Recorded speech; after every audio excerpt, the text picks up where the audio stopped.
The crystalline corridors of Nexus Station hummed with the gentle resonance that all visitors found oddly soothing. The sound came from Zephyr herself, her translucent body vibrating at frequencies that helped maintain the station's harmonic stability. As head of security, she took pride in creating an environment where dozens of species could coexist peacefully, even if temporarily. Her faceted skin caught and refracted the station's soft blue lighting, creating rainbow patterns that danced across the walls as she moved. The Kytherian species had evolved on a world of living crystal, and their natural ability to process multiple energy signatures simultaneously made them ideal for security work. Zephyr could detect everything from concealed weapons to emotional states just by reading the electromagnetic fields around her. Today brought a new challenge. The human delegation had arrived for the quarterly trade negotiations, and humans still puzzled her.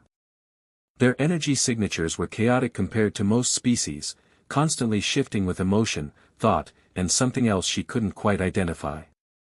In her 3 years of security work, she'd screened thousands of beings, but humans always left her feeling slightly off balance. The main docking bay filled with the familiar hiss of airlocks as the transport ship completed its docking sequence. Zephyr positioned herself at her security station, its crystalline interface responding to her touch with soft chimes. The bioscanners were calibrated for hundreds of known species, but she always performed manual checks on diplomatic personnel. The human delegation emerged in a cluster of purposeful movement. Zephyr immediately identified their leader from the briefing materials, a stern-faced woman with silver hair who carried herself with obvious authority. But it was the man walking slightly behind her that made Zephyr's crystalline structure resonate with an unfamiliar frequency. Marcus Sullivan moved with quiet confidence, his brown hair catching the station's light in a way that reminded her of the copper veins that ran through her homeworld's crystal caves. His eyes were a warm hazel that seemed to take in everything around him without the wariness most species displayed in alien environments. When he smiled at one of his colleagues, the expression transformed his entire face, and Zephyr found herself studying the way human emotions played across their features with such transparency. "Welcome to Nexus Station," Zephyr announced, her voice carrying the harmonic undertones of her species. "I am Security Chief Zephyr. All diplomatic personnel must submit to standard bioscanning before proceeding to the residential sectors." The delegation leader stepped forward with practiced efficiency. "Of course, Chief Zephyr. I am Ambassador Victoria Sterling. We appreciate your thoroughness in maintaining station security."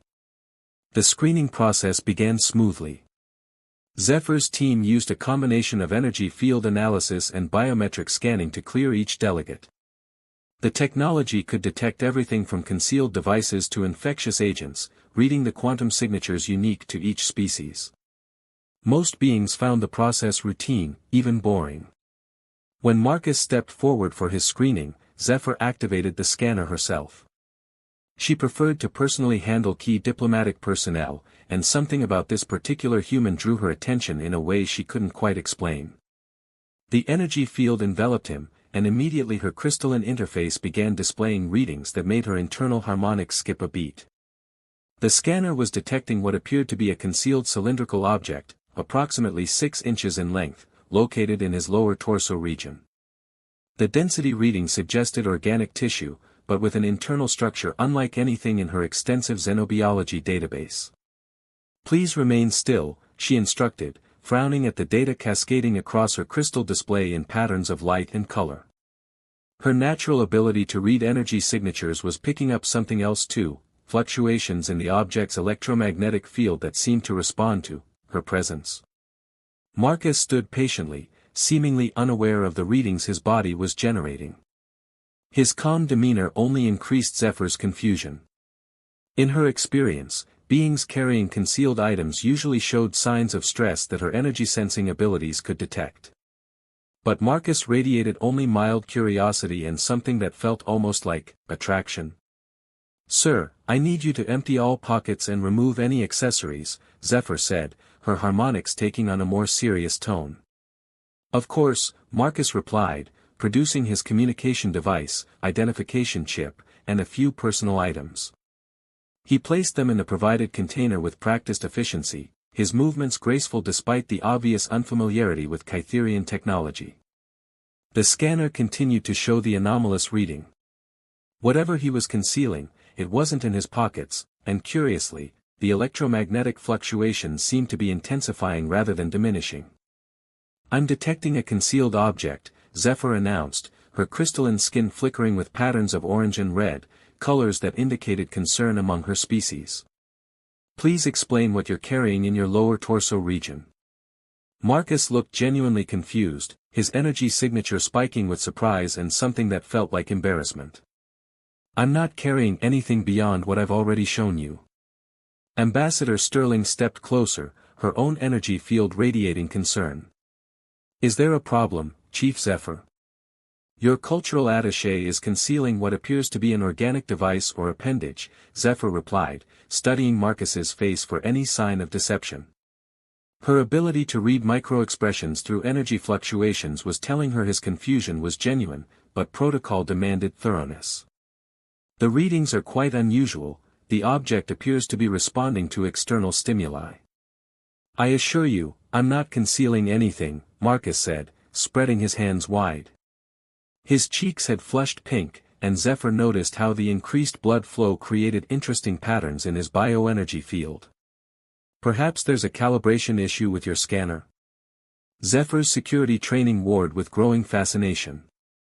The readings were unlike anything she'd encountered, and the way the mysterious object's energy signature seemed to pulse in response to her own electromagnetic field was intriguing. "I'm going to need to conduct a more detailed scan," she announced. "Standard protocol for unidentified biological anomalies."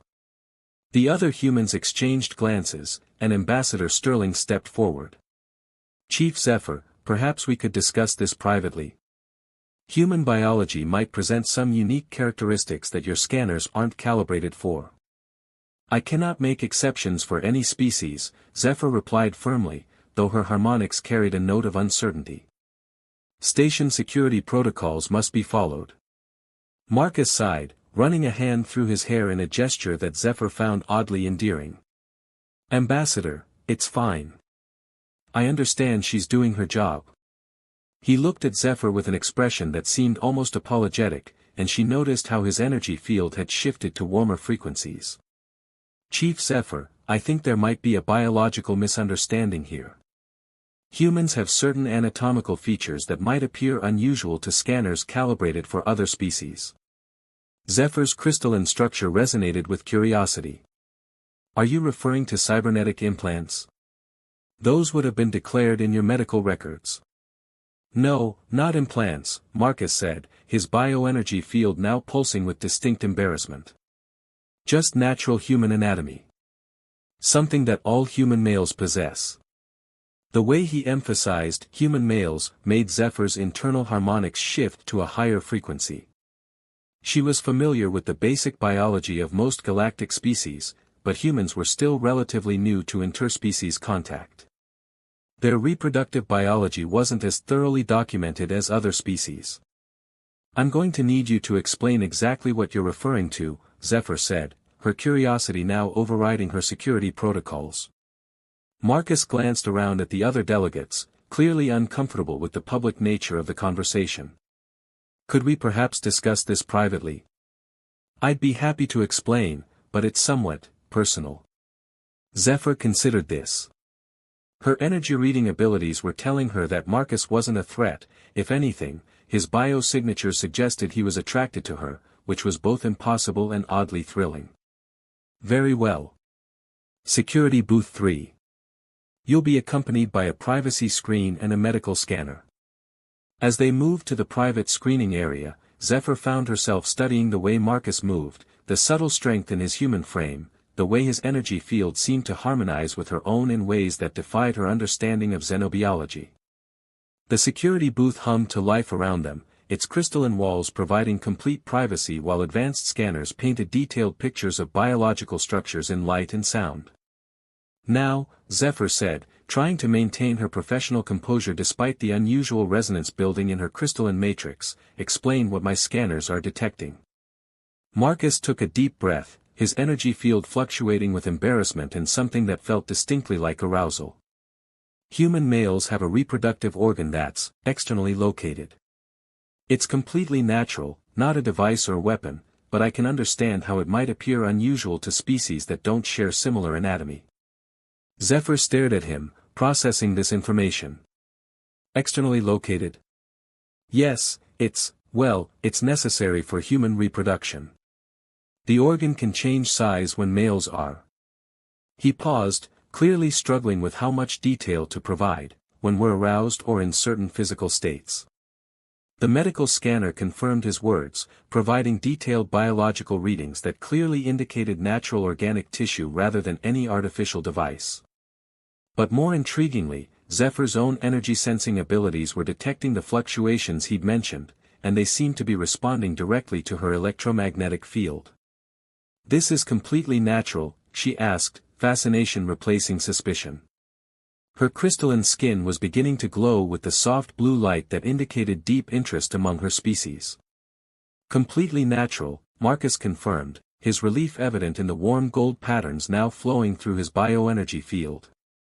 "I realize it might seem strange to other species. We've encountered some interesting reactions during first contact situations." Zephyr found herself studying Marcus with new interest.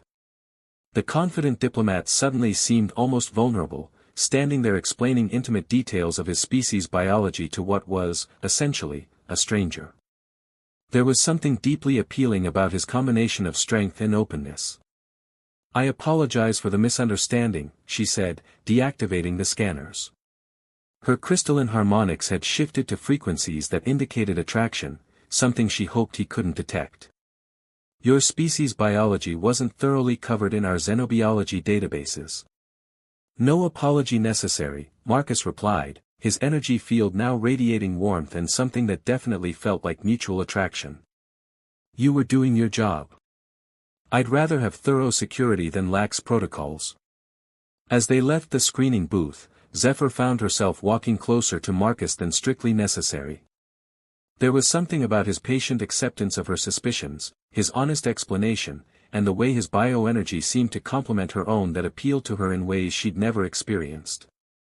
"If you don't mind me asking," she said as they rejoined the main group, her harmonics carrying undertones of personal interest rather than professional curiosity, "are there other aspects of human biology that might be misunderstood by other species?" Marcus smiled, and Zephyr noticed how the expression created beautiful warm patterns in his energy field. "Quite a few, actually. Humans are apparently rather unique in several ways."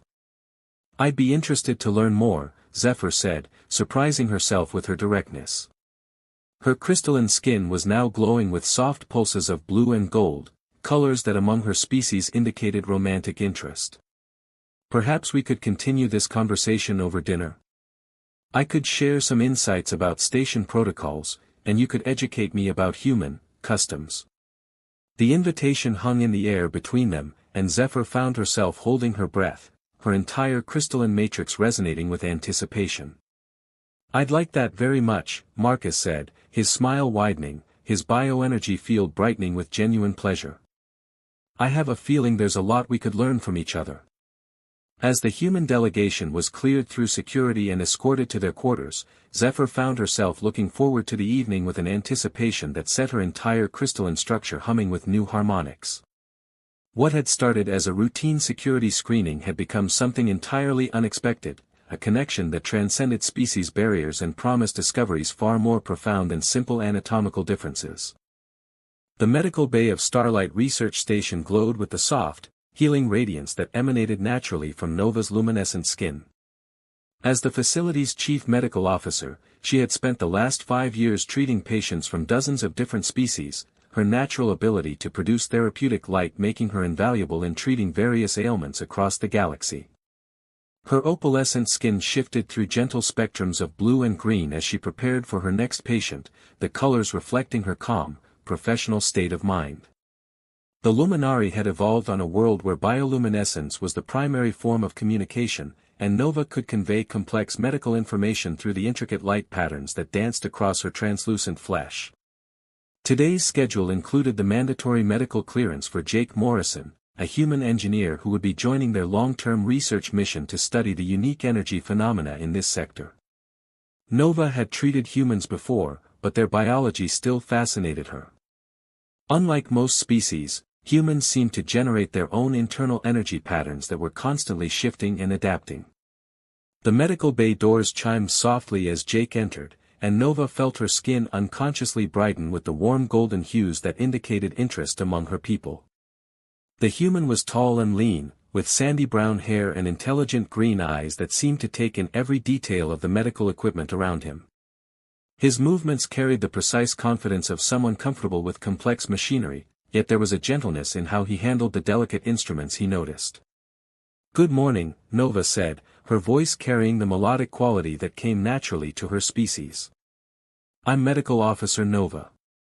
I'll be conducting your pre-assignment health assessment today." "Morning, Doc," Jake replied with a smile that made Nova's skin pulse with unexpected warmth. "Jake Morrison. I have to say, this is definitely the most pleasant medical facility I've ever been in.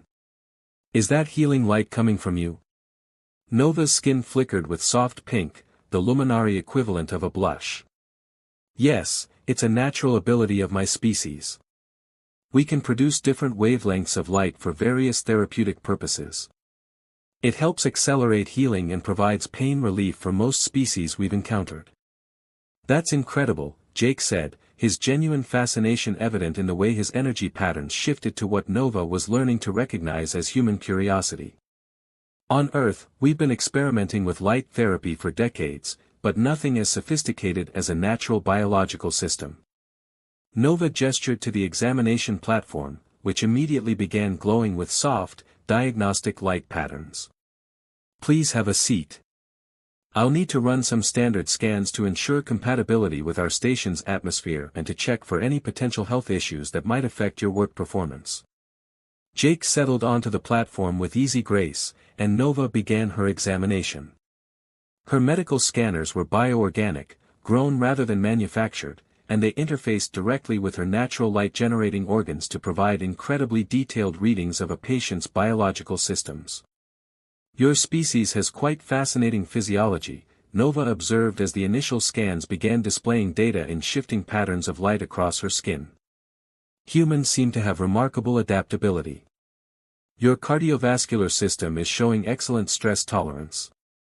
"Thanks," Jake said, watching with obvious interest as the light patterns flowed across Nova's translucent skin like living art. "I've always been pretty active. Rock climbing, deep-sea diving, that sort of thing. Keeps the body tuned for whatever engineering challenges come up." Nova nodded, continuing her scans. Everything appeared normal until she reached the lower torso region. Suddenly, her bioscanners were detecting what appeared to be an anomalous growth, a cylindrical mass approximately 6 inches in length that seemed to have its own circulatory system. More puzzling, the tissue appeared to be capable of significant size variation. Her skin immediately shifted to the orange and red patterns that indicated medical concern.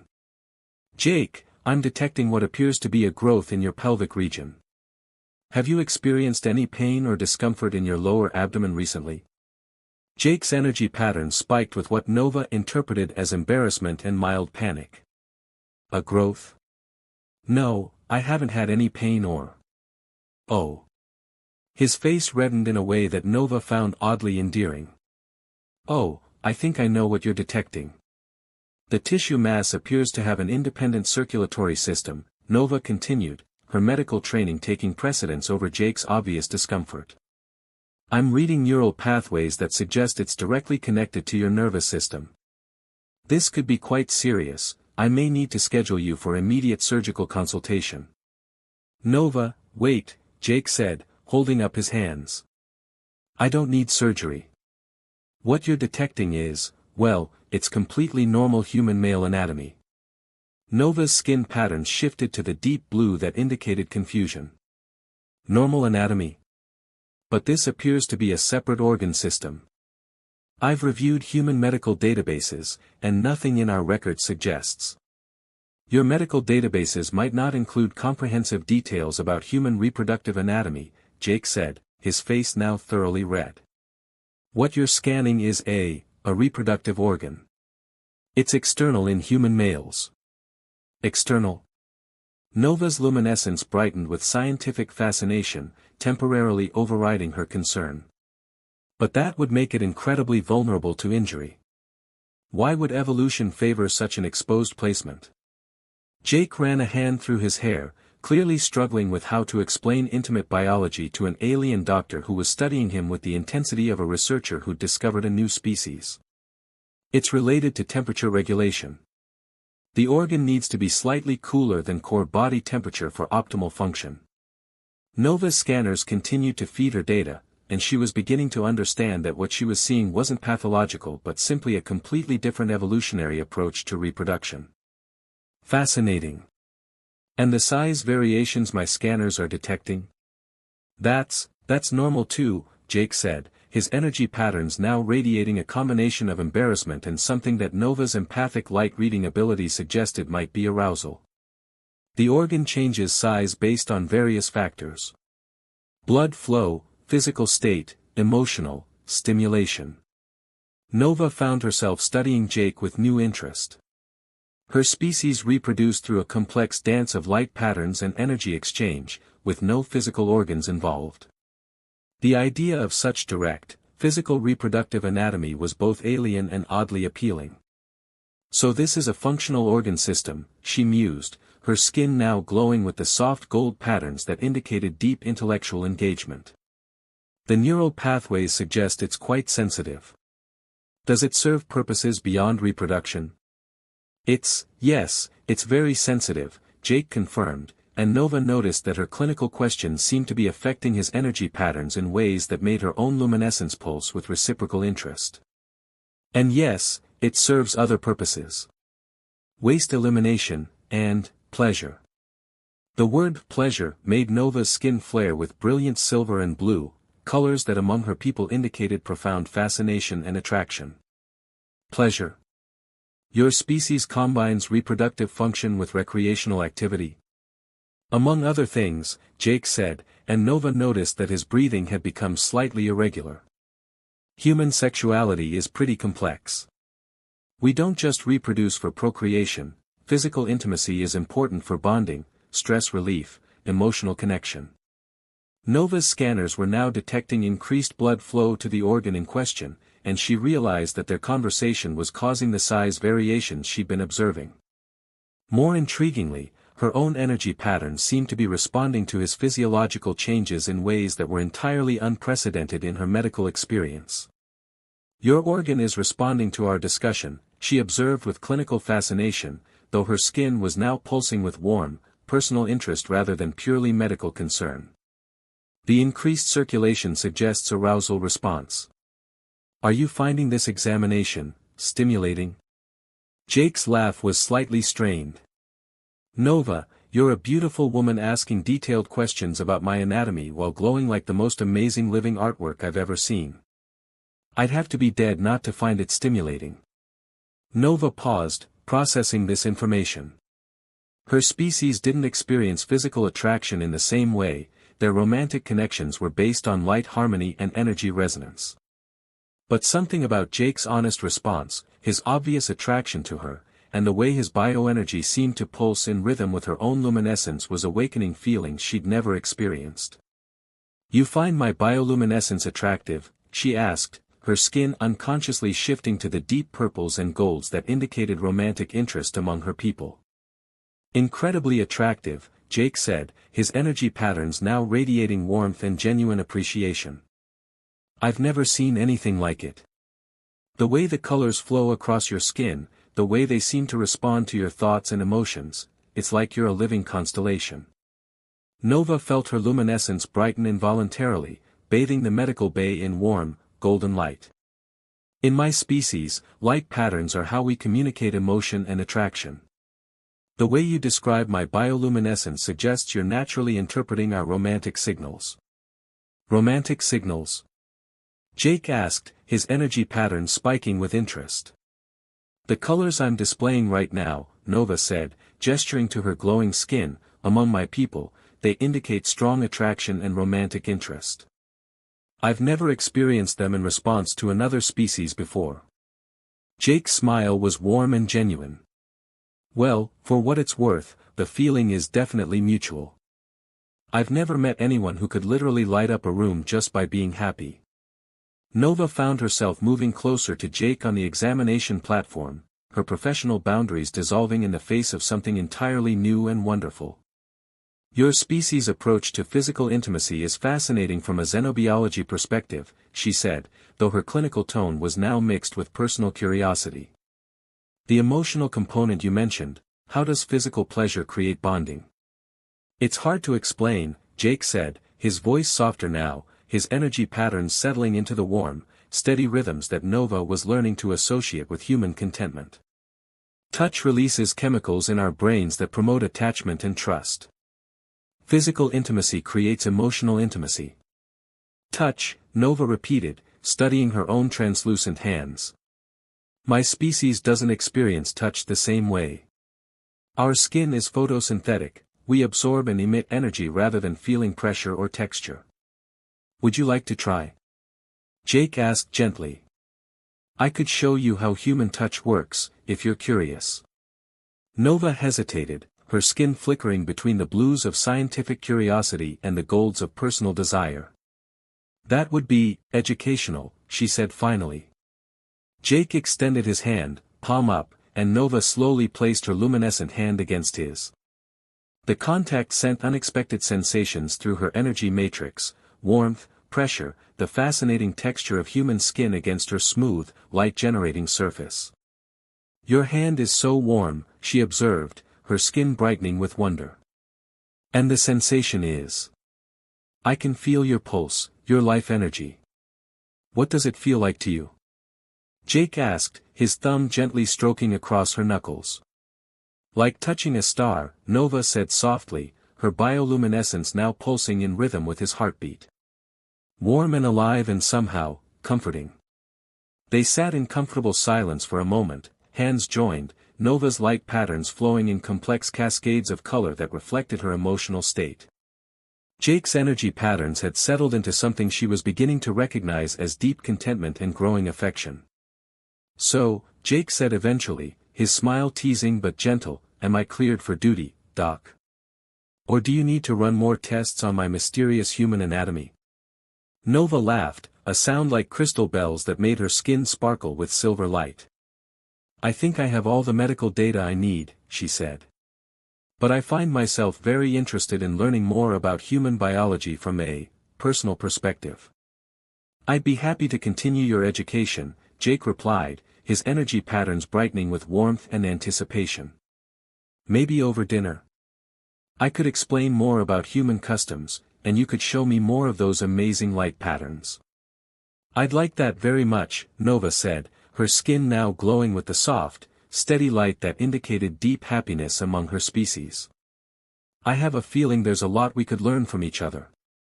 As Jake left the medical bay with a clean bill of health and plans for dinner, Nova found herself looking forward to the evening with an anticipation that made her entire being pulse with new, wonderful colors. What had started as a routine medical examination had become the beginning of something that transcended the boundaries between species, a connection based on curiosity, attraction, and the infinite possibilities that existed when two different forms of life took the time to truly understand each other. The greenhouse domes of Redania Research Station stretched across the landscape like crystal bubbles filled with impossible gardens. Each dome contained a carefully maintained ecosystem from different worlds, but none were more spectacular than Dome 7, where Iris conducted her groundbreaking work on cross-species agricultural techniques. Iris herself was a marvel of botanical evolution. Her skin had the smooth, green-tinted quality of chlorophyll-rich plant matter, with delicate leaf-like patterns that shifted color with the seasons and her emotional state. Tiny flowering buds adorned her temples and wrists, releasing subtle pheromones that helped her communicate with the plant life around her. As a member of the Florian species, she could photosynthesize sunlight directly through her skin and had an intuitive understanding of plant biology that made her invaluable to interspecies agricultural research. Today marked the beginning of a collaboration she'd been anticipating for months, the arrival of David Chen, a human agricultural specialist whose revolutionary crop rotation techniques had transformed farming on several Earth colonies. Iris had studied his research extensively, fascinated by how a non-photosynthetic species had developed such sophisticated understanding of plant relationships. The transport arrived just as the morning light was hitting the dome at the perfect angle for Iris's daily photosynthesis cycle. She positioned herself near the entrance, letting the warm rays soak through her skin while she waited. The sensation of converting sunlight to energy was one of the simple pleasures of her existence, and she wanted to be at peak alertness for this first meeting. David emerged from the transport with the easy confidence of someone comfortable in agricultural settings, but Iris could sense his wonder as he took in the impossible garden around him. He was tall and lean, with sun-weathered hands that spoke of years working directly with soil and plants. His dark hair showed traces of premature gray, and his brown eyes held the kind of patient intelligence that came from understanding the slow, cyclical nature of growing things. "You must be Iris," he said, approaching with a warm smile that made the small flowers at her temples bloom involuntarily. "I'm David. This is absolutely incredible. I've never seen biodiversity like this contained in a single space." "Welcome to Verdania Station," Iris replied, her voice carrying the soft, rustling quality that came from her species' plant-based vocal cords. "I've been looking forward to our collaboration. Your work with nitrogen-fixing companion plants has applications far beyond Earth agriculture." David's energy seemed to brighten at her enthusiasm, and Iris noticed something fascinating. Her plant-based senses were detecting unusual biological activity from him. Unlike most species she'd encountered, David's biosignature included complex chemical traces that her pheromone-sensitive organs were interpreting as growth hormones. "I have to ask," David said, studying the intricate patterns of color that were flowing across Iris's skin in response to the sunlight, "do you actually photosynthesize? Because if so, that's the most elegant solution to nutritional requirements I've ever encountered." Iris felt her skin flush a deeper green with pleasure at his scientific interest. "Yes, though we can also process traditional nutrients when needed. Photosynthesis provides our base energy, but complex proteins require supplementation. Your species' approach to nutrition is equally fascinating. The way humans have developed agriculture suggests an intuitive understanding of plant needs despite being unable to directly sense plant biochemistry. We've had to learn through trial and error over thousands of years," David replied, kneeling to examine a cluster of particularly vibrant flowers near the dome's base. "I imagine having direct sensory feedback from plants makes the process much more efficient." As David moved through the garden, Iris found herself following, ostensibly to guide him through the various ecosystem zones but increasingly because she was intrigued by the unusual readings her senses were providing. Her pheromone detection organs, evolved to monitor plant reproductive cycles and stress signals, were picking up something from David that she'd never encountered before. "David," she said, trying to maintain scientific objectivity, "I hope you don't mind me asking, but are you carrying any plant growth regulators or hormone supplements? My sensory organs are detecting what appears to be elevated levels of growth-promoting compounds in your vicinity." David paused in his examination of a particularly complex orchid hybrid, looking puzzled. "No, nothing like that. I left all my research materials on the transport for decontamination." "Why? Are you sensing something that might contaminate the experimental plots?" Iris moved closer, her plant-based senses automatically focusing on the source of the unusual chemical signals. They seemed to be emanating from David's lower torso region, and the concentration was significant. Her training in botanical biochemistry was telling her that these compounds could potentially affect plant reproductive cycles, but she'd never encountered a mobile, animal-based source before. "The compounds I'm detecting are quite concentrated," she said, her skin taking on the orange-yellow coloration that indicated scientific concern among her people. "They appear to be originating from your body rather than external contamination. Are you certain you haven't been exposed to any experimental growth stimulants?" David's expression shifted from puzzlement to what Iris was learning to recognize as human embarrassment. His energy patterns, which she could sense through the subtle electromagnetic fields that plants used for communication, spiked with a combination of surprise and something that felt almost like arousal. Oh, David said, his face reddening in a way that reminded Iris of the color changes in her own species during emotional stress. I think I know what you're detecting. This is going to be awkward to explain. If you've been exposed to potentially harmful compounds, I need to know, Iris said, her scientific training overriding social considerations. My sensory organs are quite sensitive to plant-affecting chemicals. What you're producing could impact our research. David ran a hand through his hair, a gesture that Iris found oddly endearing despite her concern. Iris, what you're sensing isn't contamination or exposure to external compounds. It's natural human male biology. Natural biology? Iris's skin shifted to the deep blue patterns that indicated confusion. But the chemical signature suggests reproductive hormones at concentrations that would significantly impact plant breeding cycles. That's because they are reproductive hormones, David said, clearly struggling with how to explain intimate physiology to a plant-based scientist who was analyzing his body chemistry with the intensity of a researcher studying crop fertility. Human males produce certain compounds as part of our natural reproductive system. Iris found herself studying David with new fascination. Her species reproduced through complex pheromone exchanges and seasonal flowering cycles. The idea that another species could produce such potent biochemical signals continuously was both alarming and intriguing. Continuous production, she asked, her scientific curiosity overriding her social awareness. But that would mean constant readiness for reproductive activity. Doesn't that create metabolic stress? It's more complex than that, David replied, his energy patterns now radiating a mixture of embarrassment and what her plant senses were interpreting as increasing attraction. The production varies based on various factors. Physical health, emotional state, external stimulation. External stimulation. Iris moved closer, her pheromone sensors automatically cataloging the complex bouquet of chemicals David was producing.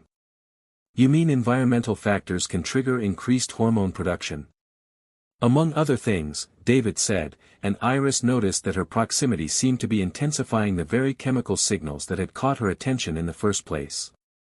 Attraction to other people can definitely increase production. The implications of this hit Iris like sudden sunlight after cloud cover. Her own species released pheromones in response to potential reproductive partners, but the process was seasonal and highly ritualized. The idea that David's body was responding to her presence with increased biochemical activity was both fascinating and oddly thrilling. "You're attracted to me?" she asked, her skin involuntarily shifting to the soft pink and gold patterns that indicated romantic interest among her people. "Very much so," David admitted, his honesty making Iris's flowers bloom with increased intensity. "I've never met anyone who could literally grow in sunlight, and your passion for plant science is incredible. Plus, you're beautiful in a way that's completely unique." Iris felt her entire dermal surface warm with something that had nothing to do with photosynthesis. "Your biochemical response to attraction is quite intense. I can sense the hormone levels continuing to increase. Is that problematic for your research?" David asked, concern mixing with continued attraction in his energy patterns. "Actually," Iris said, moving even closer and noting how her proximity caused fascinating fluctuations in his chemical output, "it's quite remarkable from a scientific perspective. Your species produces these compounds in response to emotional and physical stimuli, which suggests a much more dynamic reproductive biochemistry than I'd realized." "Dynamic is one way to put it," David replied, his voice softer now. "Human attraction involves complex interactions between emotional, physical, and biochemical responses." Iris found herself fascinated by the interplay between David's obvious attraction and her own species' response mechanisms. Her skin was now displaying the complex light and color patterns that indicated deep romantic interest, while her pheromone production had shifted to the sweet, floral scents that her people used in courtship. "Your pheromone production is changing too," David observed, and Iris realized that humans might have more chemical sensitivity than she'd credited them with. "It's like being surrounded by the most incredible garden in full bloom." "Those are attraction pheromones," Iris explained, her scientific honesty overriding any impulse toward coyness. My body is responding to your biochemical signals by producing compounds designed to indicate romantic availability and interest. So we're basically having a chemical conversation about mutual attraction, David said, his smile warm and genuine. That might be the most romantic thing I've ever heard from a scientific perspective. Iris laughed, a sound like wind through flowering branches that made her skin sparkle with silver highlights. I suppose we are. Your species' approach to romance is quite different from ours, but the underlying biochemistry seems remarkably compatible. Compatible enough to explore further? David asked, moving close enough that Iris could feel the warmth radiating from his human metabolism. I'd love to learn more about Florian courtship customs, and I could explain more about human romantic biochemistry. I'd like that very much, Iris replied, her skin now glowing with the steady, golden light that indicated deep happiness and anticipation among her people. Perhaps over dinner? I could prepare some dishes that would complement your nutritional needs while demonstrating Florian culinary techniques. A scientific dinner date with the most brilliant botanist in the galaxy, David said, his energy patterns radiating warmth and excitement. I can't think of anything I'd enjoy more. As they continued their tour of the research facility, Iris found herself looking forward to the evening with an anticipation that made her flowers bloom in continuous cascades of color and scent. What had started as a routine research collaboration had blossomed into something entirely unexpected, a connection that bridged not just different species, but different approaches to life itself. Epilogue, 6 months later. The wedding ceremony took place in Dome 7 at sunset, when the light filtering through the crystal walls created the perfect conditions for both photosynthesis and human photography. Iris stood radiant in her ceremonial flowering state, her skin displaying patterns of gold and silver that had never been recorded in Florian biology before, colors that seemed to emerge only in response to David's presence. David wore traditional earth formal wear supplemented with living flowers that Iris had cultivated specifically for him, their roots extending directly into specially designed fabric that allowed them to draw nutrients from his body chemistry. It was a perfect symbol of their unique partnership, two different forms of life finding ways to literally grow together. The ceremony itself blended traditions from both species. Iris released clouds of her most precious pheromones while David spoke traditional human vows, their biochemical and emotional communications intertwining in ways that left not a dry eye among the assembled guests from dozens of different worlds. Their research partnership had proven as fruitful as their romantic one. Together, they had developed agricultural techniques that revolutionized food production across multiple star systems, combining David's intuitive understanding of plant needs with Iris's direct sensory feedback from crops.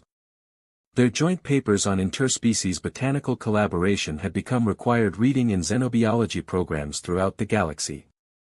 But perhaps most remarkably, they had discovered that love truly was a universal language, one that could be spoken through pheromones and hormones, through touch and bioluminescence, through the patient tending of growing things and the simple joy of sharing sunlight with someone who made every day brighter. As they exchanged their final vows under the setting sun, Iris's skin bloomed with colors that had no names in any language, while David's energy patterns settled into rhythms of contentment and joy that would have been impossible to imagine before they met. They had found in each other not just romantic partners, but perfect collaborators in the greatest research project of all, learning how two different forms of life could create something beautiful together. The universe, it turned out, had quite a sense of humor about bringing together the right people at exactly the right time, even when those people happened to belong to completely different kingdoms of life. Sometimes the most wonderful discoveries happen not in laboratories or research stations, but in the simple moment when two beings looked at each other and realized that despite all their differences, they had found exactly what they'd been searching for.